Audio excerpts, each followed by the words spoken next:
XNA, avec le soutien de Mutualia, la mutuelle des territoires, vous présente Manger c'est voter.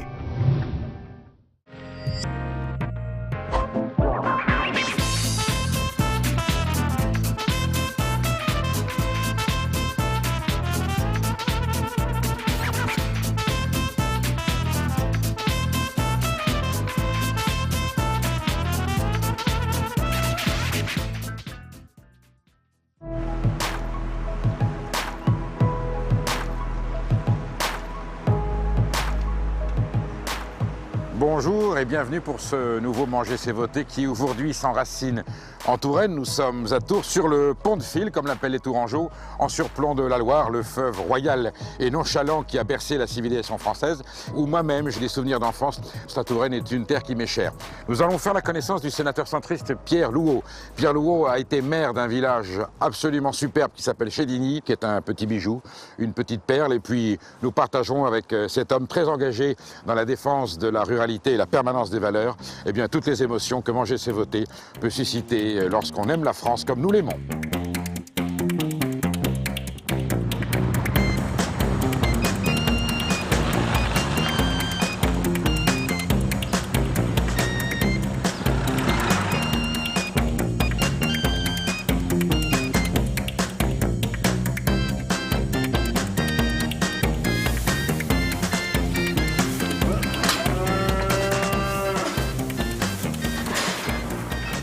Un sénateur qui donne à manger à ses vaches la fourche à la main, c'est pas une scène courante, Pierre Louhaud. C'est pas courant, mais c'était mon métier, une vie. Bonjour, beau troupeau, dites-moi. Des limousines, oui, limousine. Que j'ai créées de toutes pièces, voilà, à 40 ans. Vous êtes un paysan authentique, finalement. Oui, ce sont mes racines, effectivement. Bien sûr. Là, maintenant, depuis que je suis sénateur, je commence à prendre du recul parce que je suis assez souvent à Paris. Mais tous les samedis, dimanches, je viens quand même jeter un coup d'œil au troupeau. Mais vous avez été surtout, puisque vous n'avez pas pu garder la mairie, vous avez été maire de 1977 jusqu'à 2017, octobre 2017. Ça fait 7 mandats. Est-ce qu'on peut prendre quelques minutes pour se promener dans les rues Tout du près village? d'ici, 1 kilomètre, donc voilà, on y va presque à pied si Allez, on y vous va. voulez. On y va. Alors voilà le village de Chédigny que vous avez transformé en œuvre d'art florale et botanique. Oui, en quelque sorte. C'est vrai qu'à l'époque, j'avais 27 ans. Je voyais mon village mourir, qui avait perdu 40% de sa population après la guerre. Et c'était le goudron, le béton partout. Et vraiment, ça me faisait mal. Et quand on devient maire à 27 ans, c'est parce qu'on a envie de changer les choses. Vous avez redonné une impulsion, une âme, une dynamique. Oui, très original. Et aujourd'hui, c'est 100 000 visiteurs chaque année, des passionnés de jardin vraiment, qui viennent découvrir le village. Pour autant, il y a quand même de la détresse agricole en Indre-et-Loire aussi. Aujourd'hui, il y a la détresse et l'espace ruraux. Les lois françaises sont faites par des gens des villes, pour les villes, et la réglementation, les codes de l'urbanisme, ainsi de suite. Et je crois que c'est ça un peu le malaise aujourd'hui. On peut aller voir le presbytère? Ah ben oui, avec plaisir, puisque c'est un peu la continuité. Le village a le label Jardin remarquable du ministère de la Culture, et maintenant on a le jardin de curé. C'est un peu démocrate chrétien comme démarche. Oui, peut-être. Ça, ce sont peut-être mes racines qui font surface. Allez. Et bien voilà, on arrive dans Le fameux presbytère. Le fameux presbytère qui était l'espace de vie, de nourriture du curé. Les choux, les oignons, les carottes, tout ce qu'il nous faut pour l'hiver. Ah, c'est un vrai jardin. Beaucoup. Alors ça, c'est vous, en tant que maire de Chédigny, qui l'avez mis en place avec le presbytère. Voilà. Que vous avez réhabilité. Exactement. C'est devenu une chambre d'hôte, je crois, qui Tout à fait. est réputée. Très belle chambre. Et le jardin attenant, qui est le jardin municipal quand même, puisque c'est... Oui, qui est ouvert au public. Voilà, on retrouve vraiment les formes anciennes, la tradition du jardin.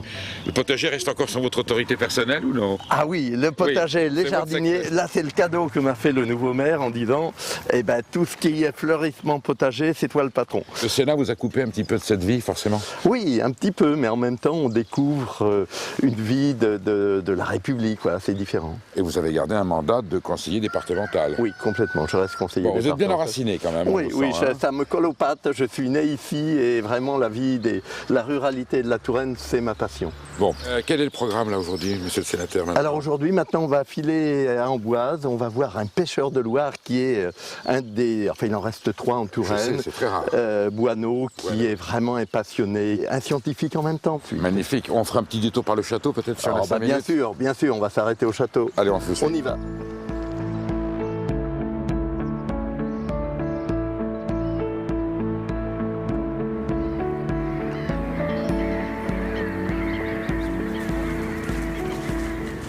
Ah voilà les passagers qui arrivent. Voilà. Bonjour Pierre, bienvenue à bord. Bonjour. Bonjour monsieur Douaneau. Bonjour, Ça va? Colégas. On appareille tout de suite? On y va, c'est le printemps, il fait beau.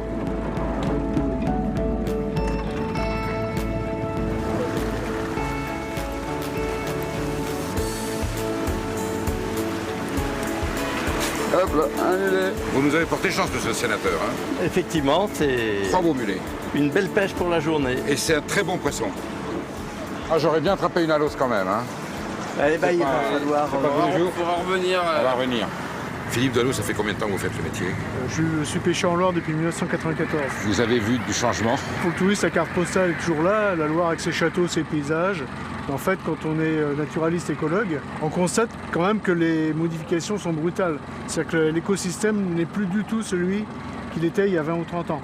Et ces changements dans l'écosystème de base font que des espèces tropicales équatoriales ont pu s'installer massivement. Dans les végétaux, vous avez la Jussie par exemple, qui a envahi absolument tous les bords de rivières, qui colmate tous ces habitats. Et qui n'a rien à faire là? C'est une espèce originaire de l'Amazone. Ah, effectivement. Et Elle est très présente sur la Claise, sur les bords du Cher. et sur l'Indre et sur partout. Quel est le plus gros dégât pour vous? Le silure, qui est un super prédateur, qui a été introduit par l'homme pour la pêche de poissons trophées pour la pisciculture, et qui nous concurrence et prédate nos espèces indigènes. Qu'un silure de 2 mètres, 3 mètres, lui, il peut avaler absolument tout le monde. Donc c'est une catastrophe écologique. Retrouver du brochet, du cendre ou en abondance comme on a connu, ça relève du paradis perdu. Et donc la difficulté, c'est qu'un certain nombre de gens qui n'ont pas conscience de ces changements globaux, ils pensent que c'est notre faute, nous pêcheurs professionnels, s'il n'y a plus tel ou tel poisson. Or, voilà, le paradis perdu, il faut en faire le deuil, on ne le retrouvera pas. On découvre, à travers toutes les erreurs du XXe siècle, que la nature est un milieu fragile.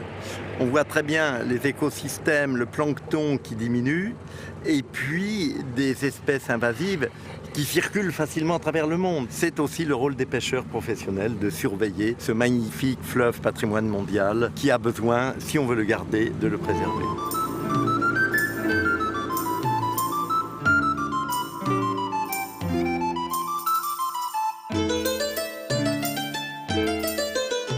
Quelle perspective, monsieur le sénateur, nous avons sous les yeux? Écoutez, on ne pouvait pas venir pêcher en Loire, passer devant un si beau lieu extraordinaire où la Loire est omniprésente. La Loire est porteuse de ce patrimoine à la fois culturel, sensoriel et alimentaire. Oui, je crois que la présence des châteaux, cette présence royale a marqué d'abord les jardiniers, les paysans. Il fallait fournir des produits à la hauteur de la demande des rois, tout simplement. Au Moyen-Âge, on se contentait de manger du gibier, de manger des racines, c'était à peu près tout. La Renaissance a apporté les légumes, l'arrivée des artichauts, des petits pois, de l'asperge, enfin voilà. C'est à la Renaissance qu'on a commencé à dresser une table, à se mettre à table. La fourchette est apportée par les Italiens. Enfin voilà, ça a été une époque assez extraordinaire pour notre culture culinaire. Donc ce sont les cultures étrangères successives qui contribuent à l'enrichissement de notre patrimoine gastronomique. Oui, mais je crois que c'est encore d'actualité, les échanges enrichissent la culture des uns et des autres.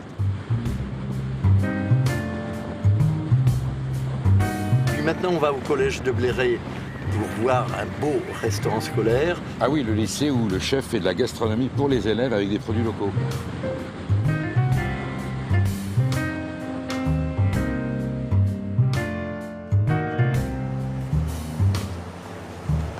On cherche le chef, Sébastien Brun. Le chef, il est là? Il est tout au fond. D'accord, bon bah écoute, Enrico, allons-y. Bonjour monsieur. Sébastien Brun, qui est le chef de ce merveilleux collège, au travail. Bonjour chef. Je vois effectivement déjà qu'on a un ensemble de produits et des présentations qui relèvent presque de la restauration, hein, de la gastronomie. Et qui donne envie aux jeunes de manger autre chose. Il y a de la couleur, voilà. C'est une cantine gastronomique, c'est au-delà du scolaire. Et tous les jours, vous faites des élaborations aussi sophistiquées? Tous les jours, il y a quelque chose avec, que ce soit le dessert ou l'entrée ou même le plat, avec un petit peu de choses atypiques pour attirer l'œil. Voilà, de la salade bio. Tout est local, évidemment. Oui. Donc l'idée, c'est un petit peu choquer les enfants, mais qui goûtent. Et qui après... Ils s'y font. Oui. Ça quand même, ça me bluffe. Dans une cantine scolaire, il y a combien de couverts par 600. jour? 600 couverts par jour. Oui. Donc voilà la salade qu'on vous a vu élaborer tout à l'heure. Qu'est-ce qu'ils ont d'autre? Donc on a fait des pâtes à spirulina, un petit houmous de fèves. Là, c'est quoi, un petit peu de... Donc là, on a fait un petit pâté maison. Donc pâté maison. Maison avec de la gorge, du foie, de porc, avec des raisins, de la pistache. Là, c'est du pâté de coigne et des rayons maison. Donc là, tous les gâteaux qu'il y a là, c'est des recettes que j'ai élaborées moi. C'est hallucinant. Et c'est tous les jours comme ça? Pratiquement tous les jours. Incroyable. Donc là, on a fait des nems maison. Ça, c'est vous qui les avez fait ici? Oui, oui, oui. Bon sang! Oh, la préparation, regardez. Boudin blanc, la crème d'asperges. Et puis les épinards. L'asperge, on est début de saison de l'asperge. C'est très bon. Alors, si tous les épinards du monde avaient été comme ça, je peux vous dire que les enfants en auraient mangé des tonnes. Attendez, les gamins, ils sont conscients qu'ils ont quelque chose d'exceptionnel ou non? Ils sont conscients quand ils partent. Mais, ça coûte combien? Après, moi, je lis sur l'année, c'est entre 80 et 90. Non, c'est pas possible. Ah si, si. Eh oui. Alors de temps en temps, il y a de la purée aussi. Attendez, c'est un événement national, là. Parce que ça, c'est la démonstration qu'on peut y arriver, on est d'accord? Complètement. C'est une référence. Ah là, je suis scotché. Ça me réjouit, mais ça me met aussi en colère. Qu'on ait autant de retard dans d'autres restaurants scolaires alors que Sébastien Brun arrive à ce genre de prouesse, c'est quand même qu'il y a un malaise dans ce pays. C'est la manque de volonté, et manque de décision politique peut-être, et manque de responsabilité. Il suffit d'avoir un peu de volonté politique pour accompagner, pour dire c'est bon, voilà, comment on fait la transition et comment on va vers ces produits, et c'est bon. Pourquoi il y a un petit plateau ici? C'est pour leur montrer ce qu'ils mangent. Des fois, ils ne savent pas ce que c'est qu'une carotte pourpre ou une racine de persil. Donc là, ils peuvent voir ce qu'est une racine de persil, même s'ils veulent, c'est le Val-de-Loire, donc c'est d'ici. Donc il y a une démarche qualitative et pédagogique. Eh oui. Ah, moi, je suis épaté. Qu'est-ce que c'est ça? Ça, c'est le miel de notre collège. Et oui, et Michael, un apiculteur qui est à 3 km d'ici, pose ses ruches ici dans le collège. Vous avez des ruches dans l'enceinte du collège? C'est une merveille.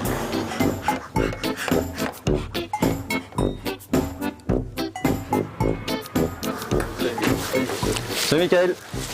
Bonjour Sébastien. Bonjour Michael. Bonjour Perico, bonjour Pierre. Mais vous êtes sans protection? Oui, mais c'est des abeilles qui sont calmes. Attention, si on se bouge, c'est ça. Ne pas bouger, plus on bouge, et puis c'est comme ça qu'on se fait piquer. Elles sont toutes gentilles. C'est pour ça qu'on en a mis ici les baies vitrées. Oui. Comme ça les scolaires peuvent les voir de l'extérieur sans aucun risque. Ah oui, Oh mon Dieu, c'est impressionnant. merveilleux. Ça, c'est des ouvrières, hein? C'est les ouvrières avec du pollen. Oui. Donc un pollen qui est rose et blanc. La colonie a combien d'habitants, là? Là, on est à 45-50 000 déjà à cette saison. Vous voyez, sur celle-ci, Oh là le là, pollen. incroyable. Alors, comment le chef de cuisine du lycée a rencontré Michael? J'ai été voir ces ruches, comment ils travaillaient. J'ai dit ça serait une super idée de faire du miel au collège avec ces ruches. L'idée est partie et puis c'est une belle rencontre, un homme passionné pareil. On a fait un menu avec lui, du pain d'épices en miel. Il y avait le plateau avec les produits du jour et le plateau s'il n'y avait pas les abeilles. Et les gamins étaient surpris parce qu'il n'y avait pratiquement rien. Ça apportait ses fruits, les algues et une viande qui n'aurait pas été... Voilà. Là, on leur donne vraiment ce qu'est la vraie écologie, c'est-à-dire voilà, le rapport entre l'environnement et le contenu de l'assiette. Enfin, c'est une démarche originale quand même, et courageuse.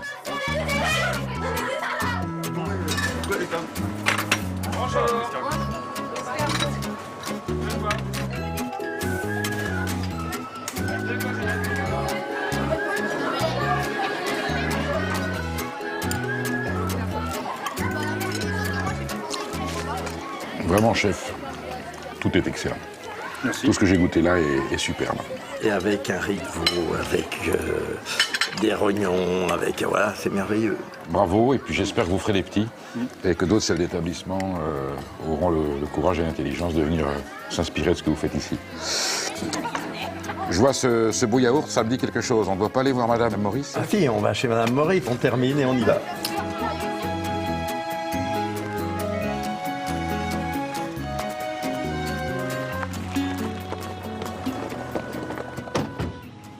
Voilà la fameuse fromagerie Maurice dont vous me parlez. Eh oui, et c'est devenu un exemple. La famille Maurice produisait du lait seulement, il n'y arrivait plus, fin des quotas, des prix pas payés. 10 ans après, 1 800 000 yaourts produits, douzaine de salariés, une production exemplaire, des produits de qualité. Enfin voilà, une vraie réussite. Ah ben il y en a des vaches. Bonjour messieurs. Viviane, bonjour. Bonjour. Bonjour Madame Maurice, très heureux de faire votre connaissance. Moi aussi. C'est impressionnant. Alors pas mal de Holstein, mais je vois des Jerseyaises. Des petites bêtes rousses, voilà. Il y a combien de têtes quand même 130 vaches, non, c'est lambda. Non, non, c'est un troupeau mixte, comme vous pouvez le voir. Et elles sont pas farouches, hein? Non, non. Non, non. Qu'est-ce qu'elles mangent? Alors, il y a du foin, il y a de la luzerne, voilà. Il y a du maïs, on voit le grain. Ça sent bon en plus. Oui. De l'ensilage d'herbe, des minéraux dedans. L'avantage, c'est qu'avec le robot d'alimentation, c'est toujours frais puisqu'il leur apporte au fur et à mesure qu'elles ont fini de manger. C'est quoi le robot d'alimentation? Alors, c'est le vecteur qui leur prépare leur nourriture au fur et à mesure.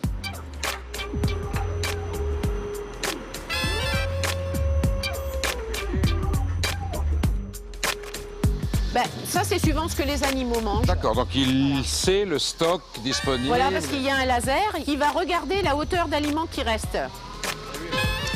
Et si c'est en dessous de ce qu'on lui a programmé, il va retourner en préparer pour revenir distribuer. Donc là, il a vu que jusque-là, il y en avait Là, assez. il y en avait, voilà. Et là, il en manque. Et là, il en manque. Et Il va vous voyez, en déverser. C'est hallucinant. C'est extraordinaire. c'est super.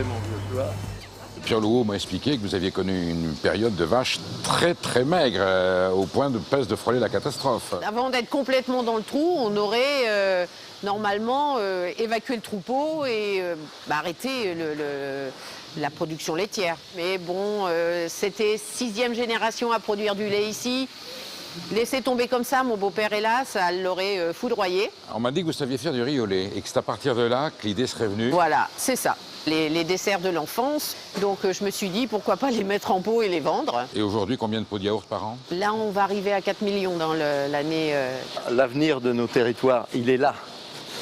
On est première région de production laitière de la région centre. Des élevages qui disparaissent énormément parce que la rentabilité n'est pas bonne. Et aujourd'hui, ben voilà, quand il n'y a pas de rentabilité pour produire de lait, l'idée c'est de transformer, ce sont les circuits courts, c'est une autre organisation de la vie. Et là, on a l'exemple. Je cite souvent pour dire à quel point cette grande agriculture française vit des malheurs, qu'il y a des gens qui se suicident, notamment dans l'élevage laitier. Et là, je vois quelqu'un qui me dit... On n'était pas au bord de se suicider, mais ça allait très mal et on a pris la vache par les cornes, si je peux. Ah bah là, oui. C'est une entreprise comme tout le monde en rêve.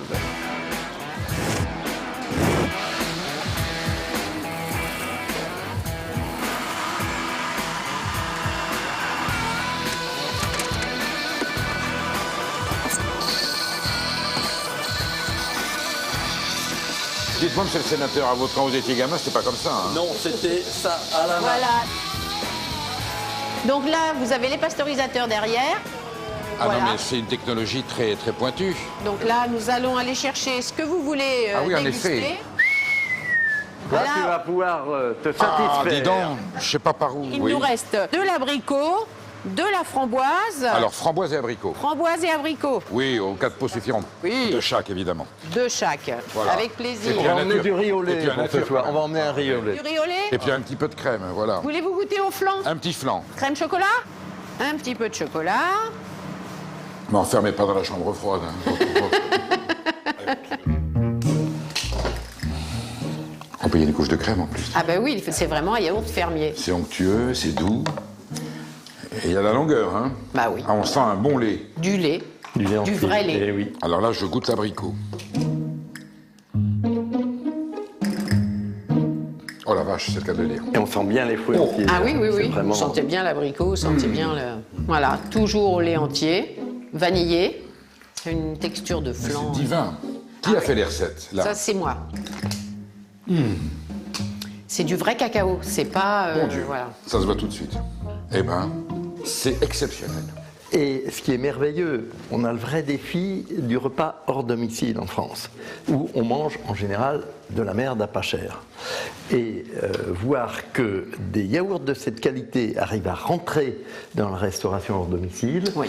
et ben pour moi c'est une grande victoire, une première. La merde à pas cher, c'est la façon tourangelle de dénoncer la malbouffe. J'en suis tellement aimé, je vous fais la bise. Et bravo. Merci beaucoup.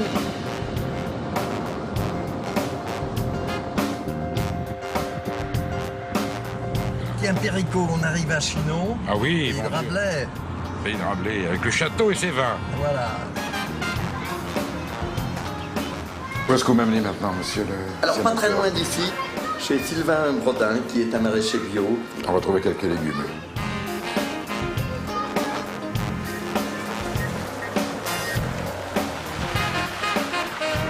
Tiens, bonjour.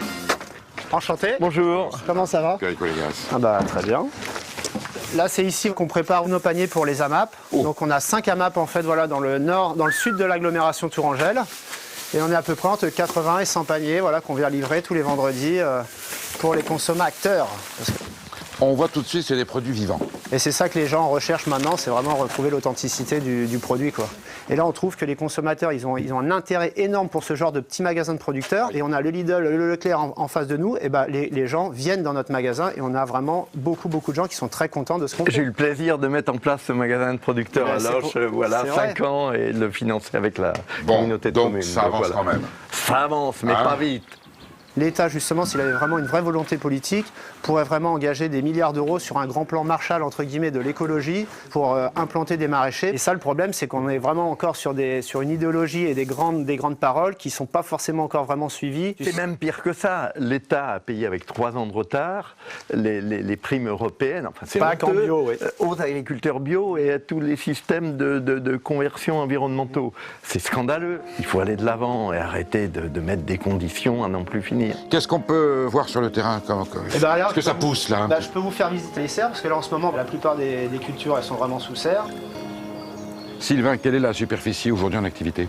Alors moi, j'ai 4,5 hectares là, voilà, de superficie et 4500 mètres carrés de serre.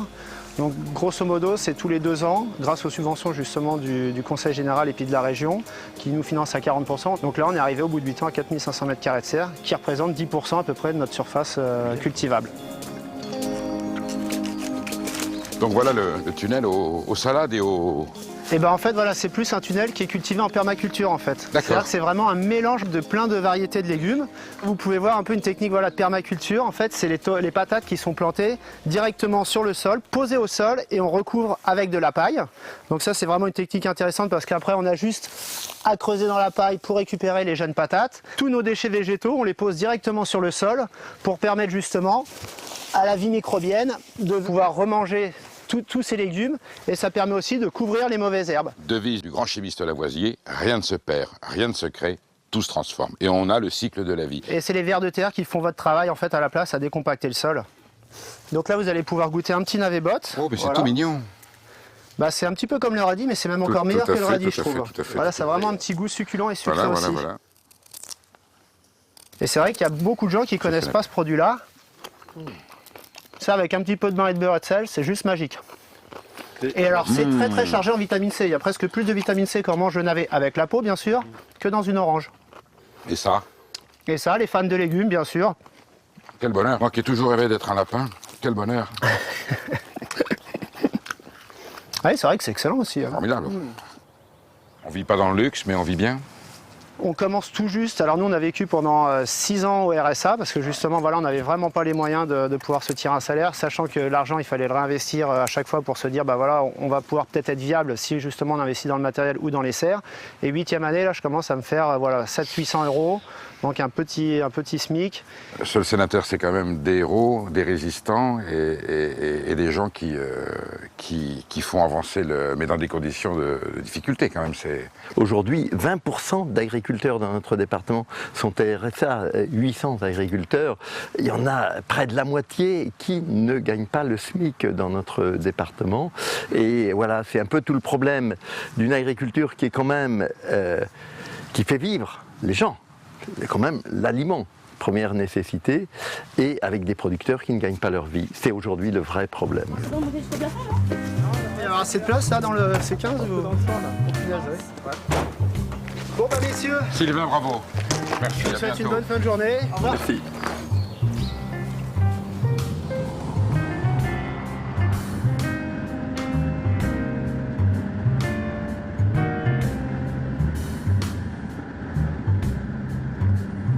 C'est un paradis, c'est une bijouterie, c'est un musée. C'est un musée. Regardez, on est encerclé par des choses savoureuses et succulentes. Quelle merveille!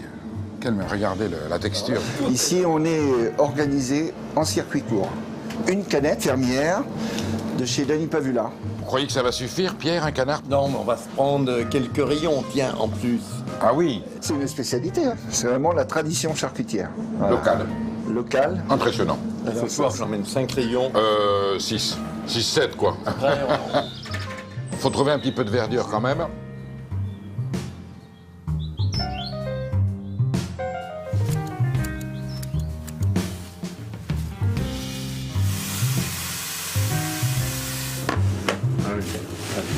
Vous avez l'occasion de faire la cuisine de temps en temps? J'aime bien faire la cuisine, j'aime bien faire une bochez, j'aime bien une soupe d'ortie. Soupe d'ortie. Et ça ne pique pas la bouche? On va voir. La première cuillère, si, mais après on sent plus rien. Je plaisante. J'imagine. Non, évidemment. Bon, voilà, Péricot, tu vas pouvoir découvrir la soupe d'ortie de chez Lynn. Eh bien, d'abord, quelle merveille de couleur. Bon, moi, je suis très ému de goûter cette soupe d'ortie. C'est incroyable, cette plante qui est la terreur des enfants, puisse donner quelque chose d'aussi doux et d'aussi caressant. Oui, c'est vrai, c'est caressant. Imaginez, dans un acte d'extrême lucidité, que le président de la République et le Premier ministre vous confie le ministère de l'Agriculture. Quelle est une des 2-3 premières mesures que vous prendriez, avec vraiment la carte blanche en disant on appliquera? La rémunération de la qualité. C'est vrai pour tous les produits. On est sur des bourses qui règlent le prix des produits porcins, volailles, pour le monde entier, et qui forcément tirent la qualité vers le bas. Les normes imposées aux agriculteurs français doivent être les normes imposées à tous les produits qui rentrent en France. Donc concurrence déloyale. Sinon, ça n'a pas de sens. Donc concurrence déloyale. Forcément, concurrence déloyale. Quelle est aujourd'hui, dans l'arsenal législatif, la mesure que nous pourrions prendre pour appliquer le principe que vous êtes en train d'évoquer? Je crois qu'il faudrait rapidement pénaliser tous les commerçants qui ne jouent pas le jeu. Les gens qui ont profité de la loi Egalim. Qui profitent de la loi Egalim, voilà, qui ont augmenté leur prix de 4%.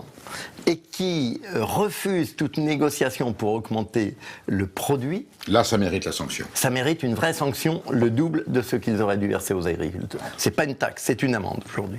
Sinon, on n'y arrivera pas et on se moque et du gouvernement et des agriculteurs. À un moment, il ne faut plus rigoler avec ceux qui trichent avec les lois. Bien. Voilà. Eh bien, écoutez, je ne serais pas venu pour rien en Indre-et-Loire et vos propos rentrent en tout cas dans l'esprit de cette émission. Manger, c'est voter. Comment le citoyen peut se réapproprier son alimentation et faire en sorte que nos paysans puissent continuer à vivre de leur travail avec une juste rétribution. Et si on veut en plus que ces produits de qualité restent en France, parce qu'aujourd'hui on exporte nos bons produits et on importe la merde, c'est quand même un vrai problème. Je n'en dirai pas davantage. Merci Madame Louot de nous avoir reçus, d'avoir contribué à ce bon repas. Merci Monsieur le Sénateur. Quant à moi, je vous donne rendez-vous pour un prochain Manger c'est voter qui sera tout aussi intense et tout aussi riche en émotions et en bonheur de rencontrer des gens merveilleux. Ce sera sur Public Sénat. Je vous dis à très bientôt. Merci.